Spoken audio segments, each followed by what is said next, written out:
एक बार इस दास ने ये उपदेश लिया ही था गुरुदेव जी से, सन 1988 की बात है। और 1989 के अंदर एक गैलरी के ऊपर एक पूजा स्थल बना दिया।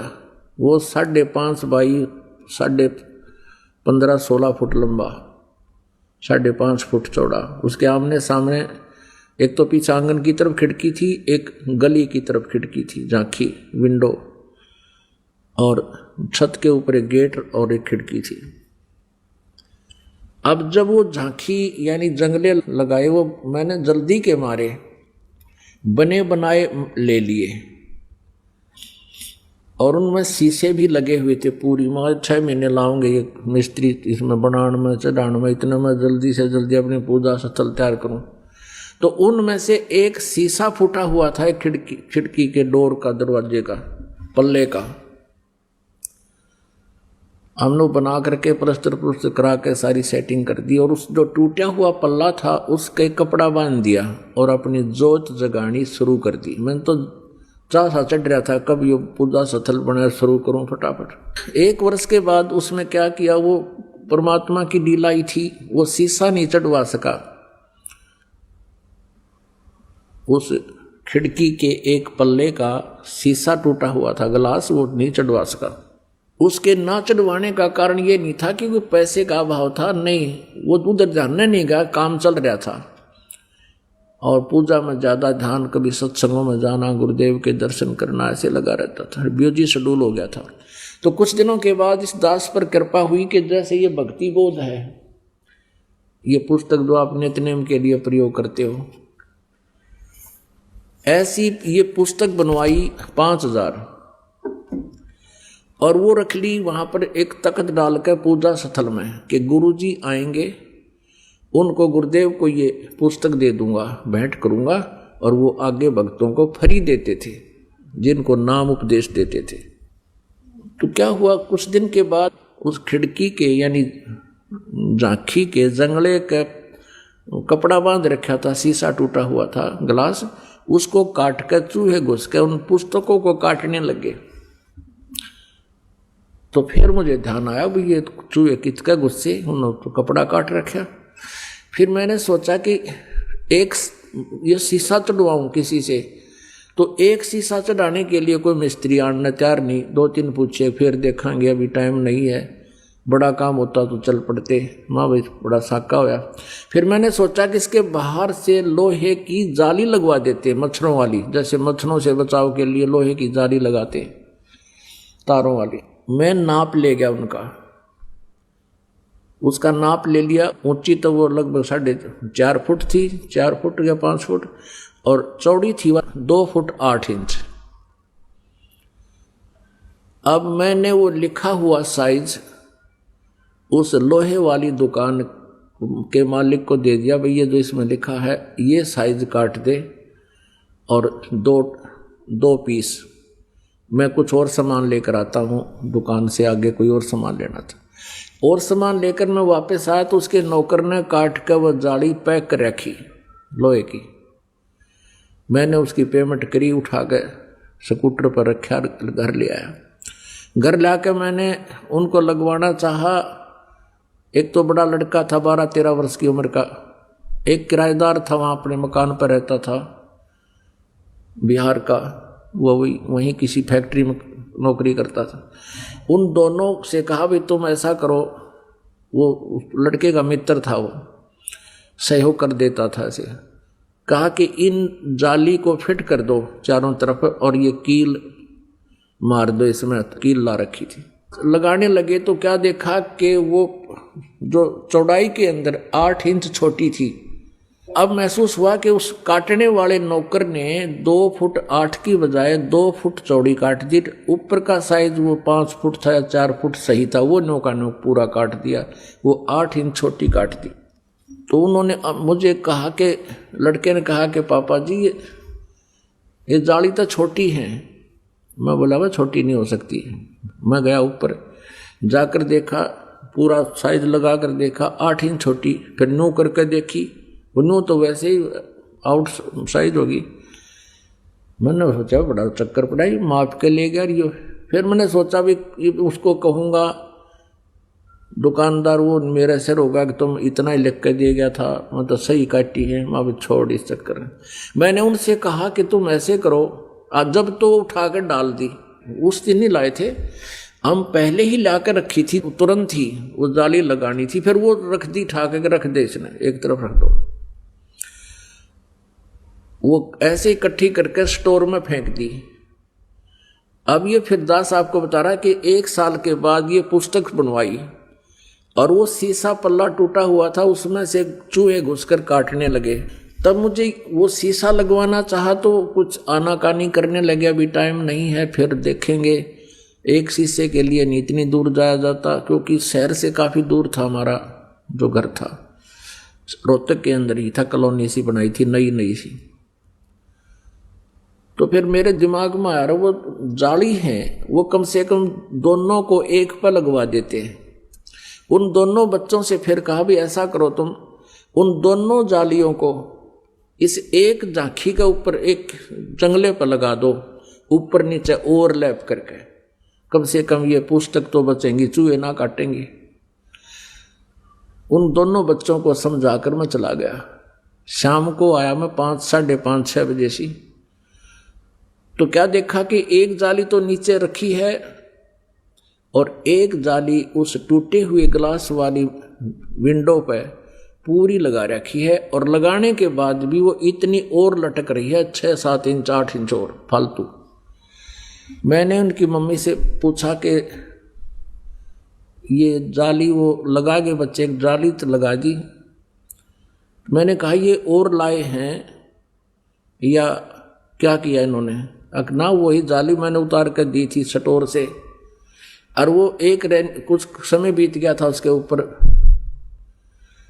एक वर्षा का सीजन बीत गया था, और उनका जंग लगा हुआ, न्यो का न्यो पुरानी टाइप की।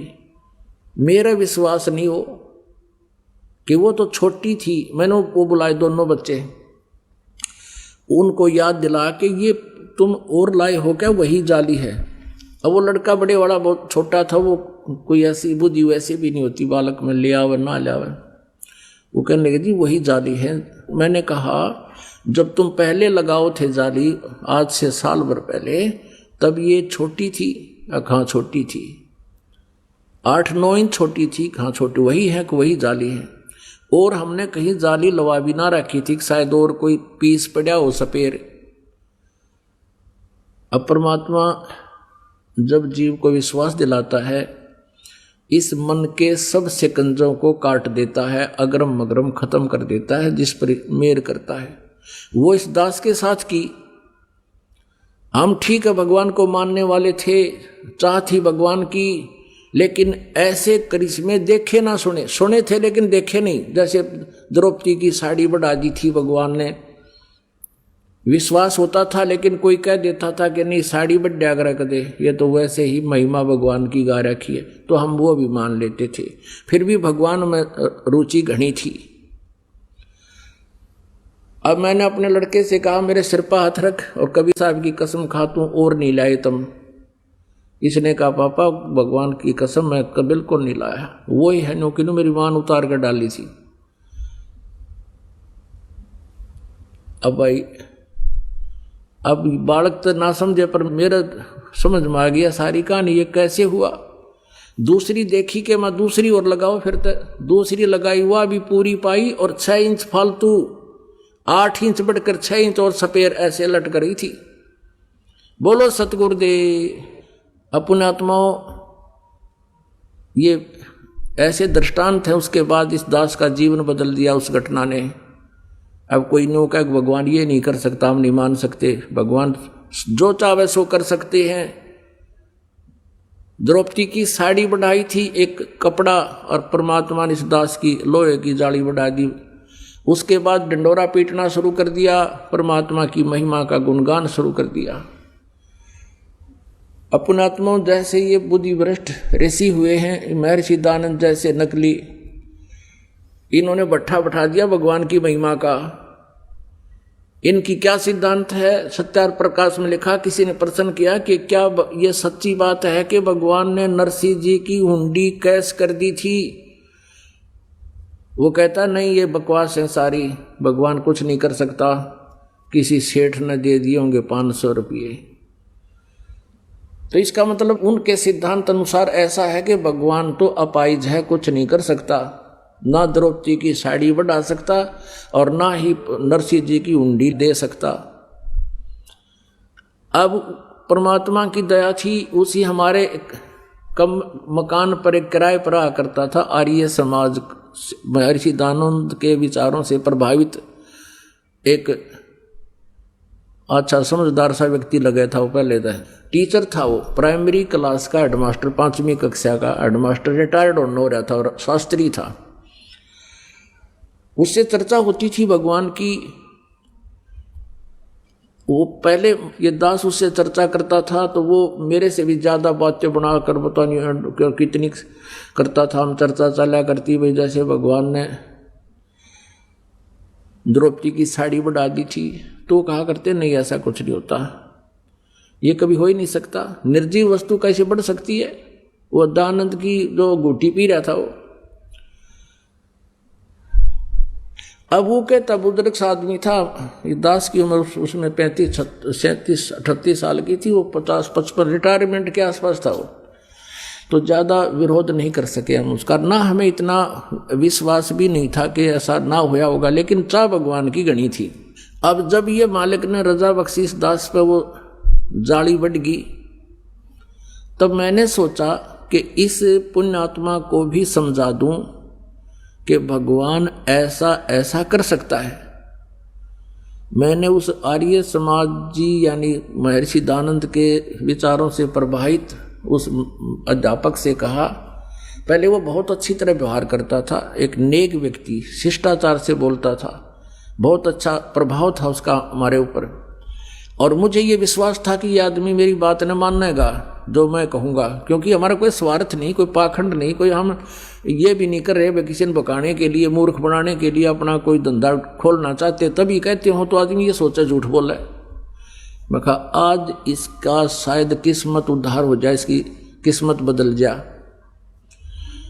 तो मैंने उसको बुलाया वहीं पर और हम बैठ के बैठक में चर्चा करने के लिए बाहर एक कॉमन रूम बना रखा था हमने। तो मैंने ऐसे घुमा फिरा कर, माँ जी आप मानते हो कि द्रौपदी की साड़ी बढ़ गई थी? वो कहता नहीं हम नहीं मानते, ये हो ही नहीं सकता। मैं कहने लगा जी ये देखो, ये सामने जाली लगी है लोहे की, और ये जाली छोटी थी 8 इंच, और ये 8 इंच पूरी होकर 6 इंच और फालतू होगी साइड में, यानी लगभग 14 इंच बढ़ गई, एकदम लाल हो गया। बोला मैं नहीं मानता, ये सब पाखंड है, झूठ है, अब करके दिखाओ मेरे सामने, अब बढ़वा के दिखाओ इसको। अब मुझे ये नहीं मालूम था कि यो इतना नालायक आदमी भी है। पहले तो बहुत ठीक बोलता था, मैं भी आशा के विपरीत उत्तर सुनकर मैं एकदम चुप हो गया कि मैं एज्ड था। मैं थोड़ी देर शांत रहा, मैं के उत्तर दो, इसने मूर्ख ने इतने सारी ये गली बंद कर दी, अकीब करके दिखा। मैंने अपनी पत्नी को कहा, लड़के कोई बुला लिया, मैं भी बताओ तुम, वो सुनने तैयार नहीं, नहीं मैं ये सब पाखंड है, मैं नहीं सुनने वाला। मैं चुप हो गया, भाई कि सुना इब्नो कहूँ तो उठ कर चला जा रहे थे तो भी अच्छा नहीं लगता। मैं भी चुप हो गया, रो भी चुप हो गया। उन्हें सोची भाई नाराज हो गया मकान मालिक, तो उसने विषय बदल कर कहा देखो आप तो इंजीनियर हो, बोला गया लिपापोती करने, आप तो बुद्धिमान हो, आप भी ऐसी बातों में विश्वास करते हो। देखो मैं बताता हूँ महर्षि कैसे होते हैं, विद्वान पुरुष। मैं सुनता रहा, उसकी हाँ ना कुछ नहीं, मैं वो डग गई हूँ यहाँ था, बना कह सुन ले जो करना यहाँ से। अब वो अच्छा नहीं लग रहा था मुझे, जो भगवान में अविश्वास करता है। फिर भी वो बोलता रहा, मैं बैठा रहा सुनता रहा। कहने लगा महर्षि दानंद एक बार योग अभ्यास कर रहे थे, आसन पद्म लगा के, बंद कमरे में बैठे थे। रसोईया काफी देर हो गई थी, रसोईया गया उनके पूछने के लिए दूध भोजन तैयार है। झांकी से झांक कर देखा उसने, खिड़की खुली थी, कि महर्षि दयानंद अपने योग अभ्यास से उठा, यानी नीचे से एज इट इज, और छत के सिर लगा के और जो कानू वापस आ गया आसन पदक पर बैठे बैठे। ऐसा उसने कई बार किया। और रसोइये ने बुलाया इधर उधर से, औरों को देखो देखो, सबको दिखाया। कहने लगा वो मंदबुद्धि का मास्टर अध्यापक ने बोला ऐसे होते महर्षि। मैं बोला कति झूठ, 100 की 100 झूठ, तू करके दिखा मेरे को, जब मानो। और डेग मुँह हो गया है। ने बोला तू पहले वाला रामपाल ना रहा अईब को नहीं रहा, मैं पहले वाला में। तो मतलब तुम्हारे जैसे मूर्खा ही सारी मान्या करता मैं। अब कैसे मानूंगा मेरी आँखों के सामने? पाखड़ जब मैं कुछ इस धंधा खोल रहा हूँ, कोई इसके पीछे कोई पैसे लेता हूँ, दुनिया ने मूर्ख बना रहा हूँ, तेरी बुद्धि कहाँ जा रही है? माउट बड़ा आदमी हो गया तू। मान्या नहीं पर उठ कर चला गया। ऐसी गुट्टी पै रखी न दानंदर के से अज्ञानियों ने। अब परमात्मा कहते हैं गुरुआ गांव बिगाड़े संतो, गुरुआ गांव बिगाड़े। और ऐसे कर्म जीव कहला दिए, ईव जड़े नहीं जाड़े। जो भगवान की क्रियाओं पर अविश्वास रखता है वो भक्ति के योग्य प्राणी नहीं है, खाम खांडले ढो रहा है। जो ये सोचता है ऐसा नहीं हो सकता, जो ये सोचता है ऐसा नहीं हो सकता है, तो परमात्मा प्राप्ति असंग जन्म नहीं कर सकता। पुण्यात्माओं परमात्मा पर पूर्ण विश्वास करना पड़ता है।